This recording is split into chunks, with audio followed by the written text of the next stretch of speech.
A manhã ainda está coberta de névoa quando Antônio atravessa a rua com as mãos levantadas, uma lata de feijão na direita, um pedaço de pão na esquerda. Ele não fala italiano, não tem como explicar o que veio fazer. Por isso não tenta. Bate na porta 3 vezes, devagar. Do outro lado, silêncio. Ele não bate de novo. Apenas fala em português com a voz baixa. Não vim pedir nada. Vim saber se a senhora tá bem. A porta abre 2 dedos. Um olho escuro aparece na fresta. Ela olha para as mãos dele, olha para o rosto e abre a porta. Do outro lado da rua, 2 soldados americanos batem na porta do vizinho já faz 1 minuto. Ninguém responde. A fumaça sobe da chaminé. A casa está claramente habitada. Mas a porta não abre. Antônio vê a cena por cima do ombro de Rosa. Ela também vê. E nenhum dos 2 precisa dizer nada, porque a diferença entre uma porta que abre e uma porta que não abre não tem nada a ver com uniforme, patente ou bandeira. Tem a ver com o que aconteceu nos dias anteriores. Se você quer entender o que os pracinhas fizeram diferente e por que até hoje vilas inteiras no norte da Itália celebram a passagem dos brasileiros como se fossem filhos da terra, se inscreve no canal agora. Comenta aqui de qual cidade e país você está assistindo e não sai desse vídeo. O que Rosa vai revelar ainda nesse vídeo você não vai encontrar em nenhum registro. A vila de San Benedetto acorda todo dia com o mesmo cheiro, pão velho e fumaça de lenha. Em novembro de 44, acorda também com o barulho de botas pesadas na pedra. A coluna americana entra pela rua principal sem avisar. São 40 homens, 3 jipes e um caminhão com a carroceria coberta por lona verde. O tenente na frente não fala italiano. Não precisa. Ele aponta e os soldados entram. A primeira casa é a do velho Corrado, 72 anos, joelho quebrado, neto de 6 meses no colo. 2 soldados passam por ele sem cumprimentá-lo, abrem a despensa e começam a empilhar latas, embutidos e sacos de farinha no corredor. Corrado não fala. Segura o neto com mais força. Não é pilhagem, é requisição. Existe uma diferença legal entre as 2 coisas. Na prática, dentro daquela despensa, a diferença não existe. O caminhão vai enchendo. Primeiro a casa de Corrado, depois a do padeiro Gino. Depois a de Dona Clotilde, que chora na soleira enquanto um soldado carrega o presunto que ela levou 4 meses para curar. O tenente assina um papel e deixa uma cópia na mão dela. Ela não sabe ler inglês. Até o meio da manhã, 6 casas foram visitadas. Nenhuma porta foi arrombada, nenhum tiro foi dado. Tudo dentro do protocolo aliado de abastecimento de tropas em território liberado. E ainda assim, quando o caminhão some na curva da estrada, a rua fica em silêncio. O tipo de silêncio que não é paz. É raiva engolida. Rosa Ferretti observa tudo da janela do 2º andar. 56 anos. Cabelo branco preso atrás, avental manchado de azeite. Ela não perdeu nada hoje. Os soldados não chegaram até sua porta. Mas ela viu o rosto de Clotilde, e o rosto de Corrado, e o rosto do neto de Corrado, que ainda não entende nada, mas vai lembrar do cheiro daquele dia pela vida inteira. Rosa desce as escadas devagar, entra na cozinha e tranca a adega com o cadeado grande, o que ela reserva para as tempestades de verão. Não é medo, é decisão. O filho mais novo dela, Pietro, tem 11 anos e febre há 3 dias. Ela não tem dinheiro para o médico da cidade vizinha. Tem remédio caseiro, cobertor e comida. Se perder a comida, perde tudo. E ela aprendeu nos últimos 2 meses que perder tudo para quem tem boa intenção dói tanto quanto perder para quem não tem. A tarde chega fria. O vento desce da serra e empurra folhas mortas pela rua. Os americanos montam acampamento na praça central. Tendas, rádio portátil, gerador que ronca até a meia-noite. Os soldados são jovens. Alguns parecem assustados. Um deles senta no degrau de uma igreja e escreve carta. Rosa vê isso da janela e pensa. Ele também tem mãe. Mas o pensamento não abre a adega. Na manhã seguinte, um sargento americano bate na porta de Rosa. Ela abre. Ele sorri, mostra uma lista impressa em papel timbrado, aponta para os itens. Ela olha para a lista, olha para ele. e fecha a porta sem dizer nada. Ele bate de novo. Ela não abre mais. Ele vai embora. Rosa encosta a testa na madeira da porta e fecha os olhos por 10 segundos. Depois, vai fazer o caldo de Pietro. 2 dias se passam. A febre de Pietro não cede. Rosa começa a racionar o que tem. Metade do pão do café da manhã, caldo mais ralo no jantar. Ela não reclama. Nunca reclamou. Mas à noite, quando Pietro dorme, ela senta na cadeira perto do fogão e fica olhando para o fogo por tempo demais. É nessa noite que o pelotão brasileiro chega à vila. Eles não entram pela rua principal. Chegam pelo caminho de terra que contorna o cemitério. 12 homens, mochilas pesadas, botas cobertas de barro vermelho. Na frente, o cabo Antônio Luz. Atrás dele, o sargento Dirceu, mineiro de 40 anos que fala pouco e observa muito. Os outros 10 são uma mistura de sotaques, gaúcho, nordestino, carioca, que nenhum italiano conseguiria distinguir, mas que dentro daquele pelotão formava uma identidade própria. Eles param na entrada da vila. Dirceu olha o mapa, olha a rua, olha as janelas fechadas, faz um sinal com a mão. Devagar. Antônio é o primeiro a entrar na Rua de Pedra. Ele tem 22 anos. É alto para um brasileiro da época e carrega no rosto a expressão de quem está tentando parecer mais calmo do que está. Ele olha para as casas, vê as cortinas se moverem, sabe que está sendo observado. Ele para na frente da casa de Rosa. Não por nenhuma razão estratégica, é a primeira casa com luz acesa. Ele não bate na porta. Apenas fica parado na calçada, olhando para a janela iluminada, até que uma sombra aparece atrás do vidro. Rosa olha para baixo. Vê o emblema na manga, verde e amarelo. Ela ainda não abre a porta, mas dá meia volta e acende mais uma vela na janela. Não para iluminar nada, apenas para que ele saiba que foi visto. E isso, naquela vila, naquele inverno, já é uma declaração. O que acontece na manhã seguinte vai mudar a relação entre aquele pelotão e cada família da rua. Mas antes disso, Antônio ainda precisa entender por que Pietro está tossindo tanto e por que o único remédio que Rosa tem já acabou há 2 dias. A manhã de São Benedetto começa com névoa.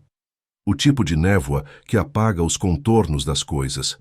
As árvores viram sombras, as casas viram formas, e os homens que caminham pela rua parecem flutuar sobre a pedra molhada. Antônio acorda antes dos outros. Senta na soleira da casa abandonada onde o pelotão passou a noite, abre a mochila e tira o que sobrou das rações.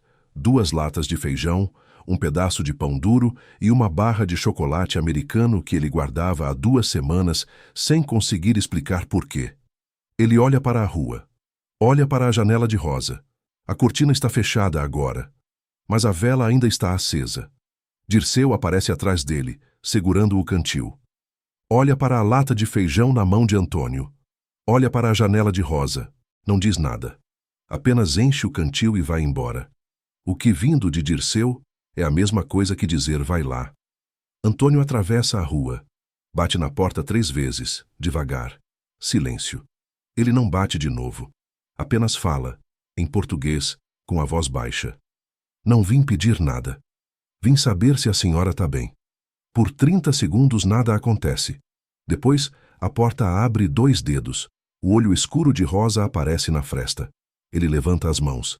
A lata de feijão em uma, o pão na outra. Ela olha para as mãos. Olha para o rosto dele. Abre a porta. Dentro, a casa cheira a erva doce e madeira úmida. Rosa não fala português. Antônio não fala italiano. Mas ela aponta para o fogão, ele entende, e 10 minutos depois, os 2 estão sentados à mesa, enquanto o feijão esquenta na panela. Pietro aparece na escada. Cabelo grudado na testa de suor, olhos brilhando de febre. E para quando vê o soldado estranho sentado na cozinha da mãe. Antônio olha para o menino. Tira o chocolate do bolso. Coloca na mesa, sem cerimônia, sem gesto teatral. Apenas deixa ali, como se fosse natural. Pietro desce os últimos degraus devagar. Pega o chocolate com as 2 mãos e olha para a mãe esperando permissão. Rosa faz que sim com a cabeça, e por um segundo o rosto dela muda. A tensão sai, os ombros descem e ela parece 10 anos mais jovem. Esse gesto não resolve a febre de Pietro, não traz de volta o presunto de Clotilde, não reconstrói nada, mas planta alguma coisa, uma semente pequena, do tipo que cresce devagar e tem raiz funda. Nos 3 dias seguintes, Antônio volta toda manhã. Às vezes traz comida, às vezes não traz nada. Apenas passa pela rua, bate 2 vezes na porta e pergunta, em português que ela não entende, mas entende, se está tudo bem. Rosa começa a deixar a porta entreaberta quando escuta os passos dele na pedra. Os outros pracinhas observam e seguem o exemplo sem que ninguém precise mandar.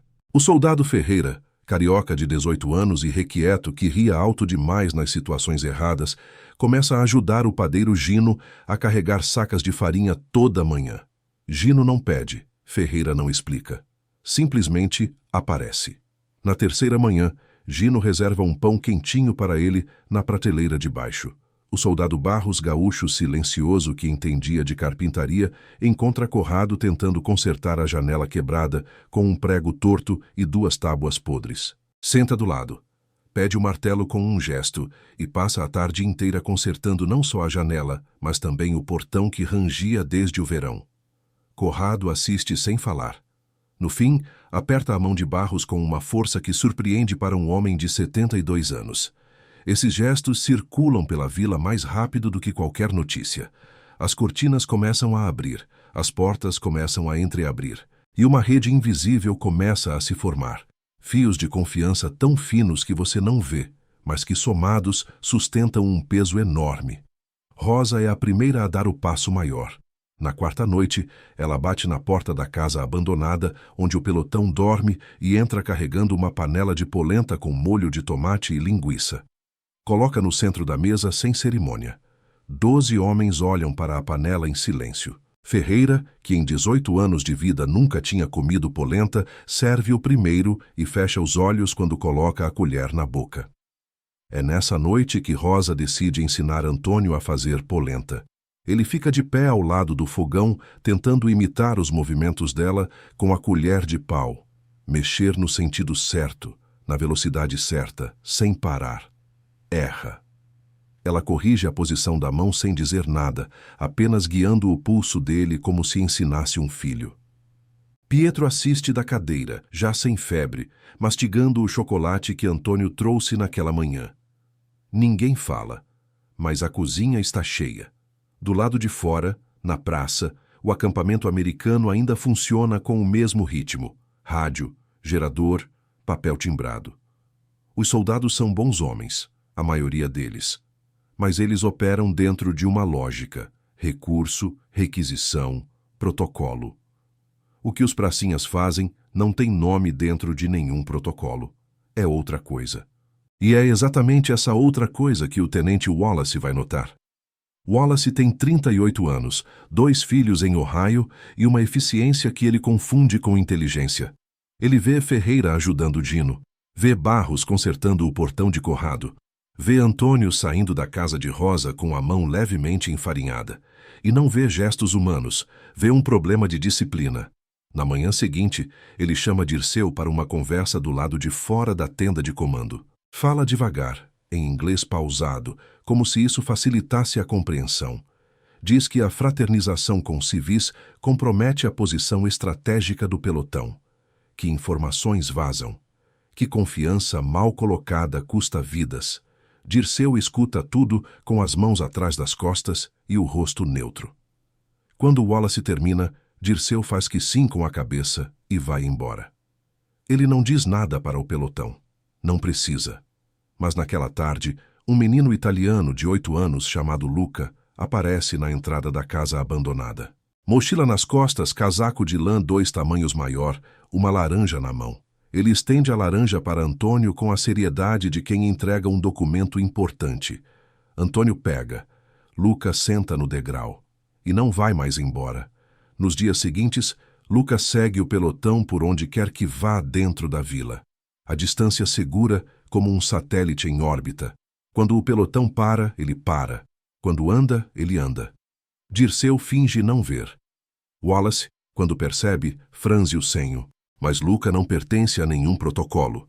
E Wallace não sabe o que fazer com coisas que não cabem em papel timbrado.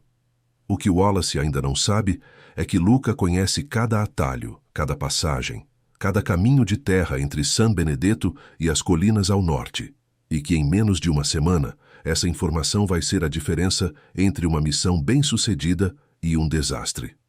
A ordem chega numa manhã de céu fechado, papel timbrado, assinatura do comando aliado, tinta ainda fresca. O pelotão de Dirceu tem 48 horas para atravessar as colinas ao norte de San Benedetto, identificar a posição de um grupo alemão que bloqueava o avanço aliado no vale e voltar com coordenadas precisas. Missão de reconhecimento, sem confronto direto, simples no papel. No terreno, não existe nada simples. Dirceu abre o mapa na mesa da casa abandonada e chama Antônio. Os dois olham para as curvas de nível em silêncio. A rota oficial, traçada pelo comando americano, passa por uma estrada de cascalho que corta o vale em linha reta, visível, aberta, exposta. Qualquer atirador posicionado nas colinas enxerga a estrada por quilômetros. Dirceu bate o dedo no papel 2 vezes. Antônio entende sem precisar de palavras. Existe outra rota. Tem que existir. É Luca quem aparece na porta naquele momento, como se tivesse escutado o pensamento.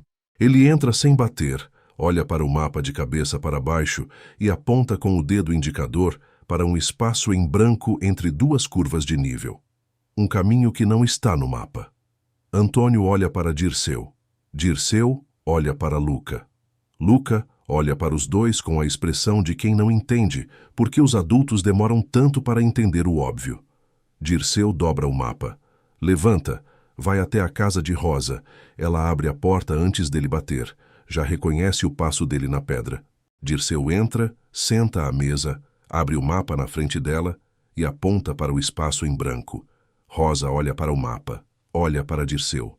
Olha para Antônio, que está parado na porta. Depois olha para Luca, que entrou atrás de todos sem que ninguém percebesse, e está sentado no canto mastigando um pedaço de pão.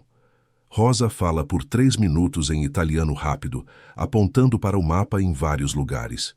Dirceu não entende uma palavra, mas quando ela termina, pega um lápis e traça uma linha no papel. Um caminho que serpenteia pelos fundos das propriedades, atravessa um riacho raso, sobe pela face norte de uma colina coberta de pinheiros e desce por dentro de um bosque até chegar a um ponto cego nas costas da posição alemã. Ela conhece esse caminho porque o marido dela usava para caçar. O marido morreu em 42. Mas o caminho ainda existe. Antônio olha para a linha no mapa e sente o peso daquilo. Rosa não está dando uma informação geográfica. Ela está entregando a última coisa que tem do marido, a memória de um caminho percorrido juntos, para 12 homens que ela conhece há menos de uma semana. Isso não é um gesto pequeno. Isso é confiança no seu estado mais puro e mais frágil. É nesse momento que Wallace entra pela porta sem bater. Ele vê o mapa, vê a linha traçada por Rosa, vê Luca no canto, vê o pelotão inteiro dentro da cozinha de uma civil italiana. E a eficiência dentro dele acende um alarme. Ele fala em inglês, rápido e seco. Isso é uma violação de protocolo, informação de civil não verificada, é risco operacional. O pelotão vai usar a rota oficial ou vai responder ao comando. Dirceu escuta. Antônio olha para o chão. Os outros 10 pracinhas ficam imóveis. Rosa não entende inglês, mas entende tom. Ela olha para Wallace com uma calma que é mais intimidadora do que qualquer grito. O tipo de calma de quem já perdeu marido, já viu vila ser bombardeada, já fechou a porta para exércitos inteiros. Ela dobra o mapa com cuidado, coloca na mão de Dirceu e aponta para a porta. Não para Wallace sair, mas para o pelotão ir. Wallace abre a boca para falar de novo. Luca, do canto, diz algo em italiano que faz Rosa soltar uma risada curta e seca. Ninguém traduz para Wallace. Dirceu guarda o mapa no bolso do peito, faz um aceno de cabeça para Rosa e sai. O pelotão parte ao entardecer, quando a névoa começa a descer das colinas e cobre os movimentos. Eles seguem a linha que Rosa traçou, pelos fundos das propriedades, pelo riacho raso que a água gelada atravessa a bota em 30 segundos, pela face norte coberta de pinheiros, onde o vento cobre o barulho dos passos. Antônio vai na frente, com o mapa dobrado na mão, relendo a linha no escasso clarão da lua. O caminho é exatamente o que Rosa prometeu. Cada curva, cada descida, cada ponto onde ela marcou cuidado com uma cruz pequena a lápis, tudo confere. Em 2 horas, o pelotão está posicionado no bosque, olhando para a encosta onde os alemães instalaram sua base. Dirceu conta as tendas. Antônio anota as coordenadas. Ferreira registra os padrões de movimentação. Ninguém faz barulho. Ninguém dispara um tiro. Em 40 minutos tem tudo o que precisam. A volta é mais rápida. Eles chegam em San Benedetto antes da meia-noite, com as coordenadas completas e todos os 12 homens inteiros. Dirceu entrega o relatório para Wallace pessoalmente, sem comentário, sem expressão. Wallace olha os números, olha Dirceu e não diz nada. Na manhã seguinte, o comando aliado usa as coordenadas para deslocar a posição alemã sem confronto direto. Uma manobra que poupa vidas dos 2 lados. O vale abre, a coluna avança. San Benedetto deixa de ser linha de frente e vira retaguarda segura em menos de 48 horas. A vila respira. Rosa acorda naquela manhã e para na frente do fogão. Acende todas as velas do castiçal, algo que ela reservava para os dias de missa e para os aniversários do marido. Pietro pergunta por quê. Ela não responde. Apenas deixa as chamas queimando enquanto faz o café, como se a casa inteira precisasse de luz naquele dia. Os pracinhas ficam mais 4 dias em San Benedetto antes de seguir para a próxima posição. Nesse tempo, Barros termina de consertar tudo o que estava quebrado na rua. Janelas, portões, uma calha que despejava água gelada na soleira de Clotilde desde o verão. Ferreira aprende a palavra italiana para obrigado e a usa em excesso, para o divertimento de Gino, que já o adotou como sobrinho postiço. Dirceu passa as tardes sentado na escada da praça, lendo o mesmo parágrafo do mesmo livro, que é a maneira dele de dizer que está bem. Na última noite, Rosa cozinha para o pelotão inteiro. Mesa comprida, cadeiras de casas diferentes, pratos que não combinam entre si. Polenta, linguiça, pão quente, vinho da adega. A adega que ela trancou com o cadeado grande na semana em que os americanos passaram pela rua. Agora está aberta. Agora está na mesa. O soldado Barros tira do bolso uma câmera pequena, a mesma que carrega desde o embarque no Rio, e faz um sinal para que todo mundo fique quieto por 1 segundo. Rosa não entende o pedido, mas entende o gesto. Ela passa o avental para o lado, endireita o cabelo com a mão e fica imóvel. O clique ecoa na cozinha. Pietro ri. Ferreira pede para tirar outra. Antônio come devagar. Ele sabe que amanhã vai embora, que a guerra não acabou. Que há outras vilas, outras colinas, outros mapas sem caminho traçado. Mas naquela mesa, naquela noite, com Pietro dormindo na cadeira do lado e Rosa servindo mais polenta sem perguntar se alguém quer, ele sente uma coisa que não tem nome em nenhum idioma, a sensação de ter sido tratado como gente em um lugar onde isso não era obrigatório. Luca não aparece para o jantar. Antônio procura com os olhos a noite inteira. Só quando o pelotão está se preparando para partir, na manhã cinzenta seguinte, mochilas nas costas e botas amarradas, é que Luca aparece na esquina. Mochila, casaco grande, laranja na mão, a mesma cena do primeiro dia, espelhada. Antônio se ajoelha na frente dele. Luca entrega a laranja. Antônio pega, tira do bolso o cantil de metal, o cantil que veio com ele do Brasil, gravado com as iniciais AL, e coloca na mão do menino. Luca segura o cantil com as 2 mãos. Não chora. Apenas olha para Antônio com aquela seriedade de 8 anos que parece mais velha do que qualquer coisa.